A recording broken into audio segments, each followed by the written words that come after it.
At samantala, markada ng pagdinig ng isang komite ng Senado kung ipagpapaliban ng halalan sa BARM na nakatakda sa susunod na taon. Nabigyan ng pagkakataong makapagsalita naman sa pagdinig ang mga pabor at tutol sa panukala. Si Daniel Banalasta sa sentro ng balita. Yes, Aljo, marangkada na nga sa committee level sa Senado ang panukalang ipagpaliban muna ang BARM elections na imbis na May 2025, iurong to sa May 2026. Pumarar sa Senate Committee on Local Government na pinangungunahan ni Senator J.V. Ejercito para makapagsalita ang mga pabor at tutol sa panukala.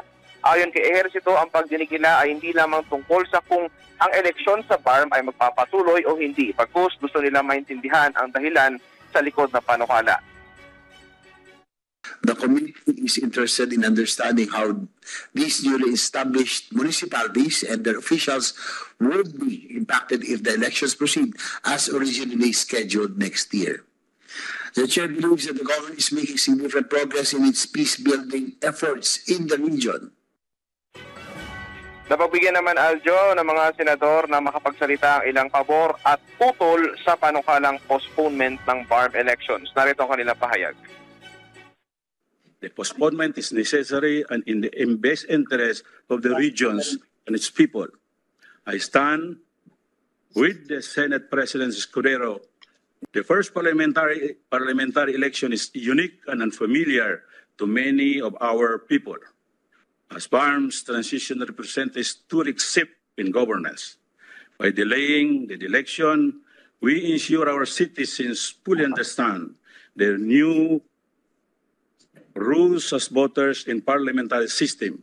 Ang sagot sa lumalalang sitwasyon sa BARM ay hindi postponement, kundi eleksyon upang italaga na ang BARM regular government na nakaangkla sa rule of law. Aljo, dumalo rin sa si Secretary Carlito Galvez ng Office of the Presidential Advisor on Peace, Reconciliation and Unity. Ayon kay Secretary Galvez, ang year election reset ay may ilang mabuting dulot tulad na lang sa pag-aayos ng mga polisiya. Makakatulong dito ito para ma-address ang mga banta sa seguridad. The proposed reset of the election is a strategic effort to address security threats that endanger the success of this election. At present, we are in the process of decommissioning former Moro Islamic Liberation Front and also the transformation of the Moro National Liberation Front. Aljo, sabi naman ng COMELEC, handa sila magsagawa ng eleksyon sa 2025 sa Bangsamoro pero ipinauupaya nila sa Kongreso ang pasya kung tuloy o hindi. Pero hiling nila sana ay makapagpasya na sa lalong madaling panahon. Isa lang po ang pakiusap ng COMELEC. Hindi po ito pressure sa ating Kongreso pero ang katotohanan lang po. Sana po may development kung matutuloy o hindi ang ating halalan sapagkat mag-iimprenta ang COMELEC ng balota ng huling linggo ng Disyembre.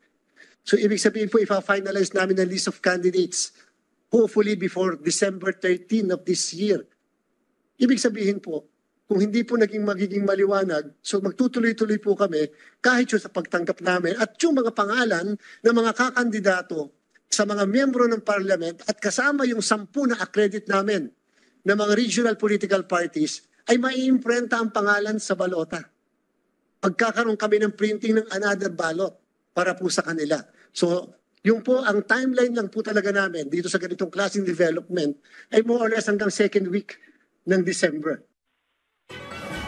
Samantala, Aljo, bukod dyan sa mga pagdinig sa committee level, tatalakay naman ngayong hapon ang pagpapatuloy ng debate sa panukalang 2025 national budget. Aljo.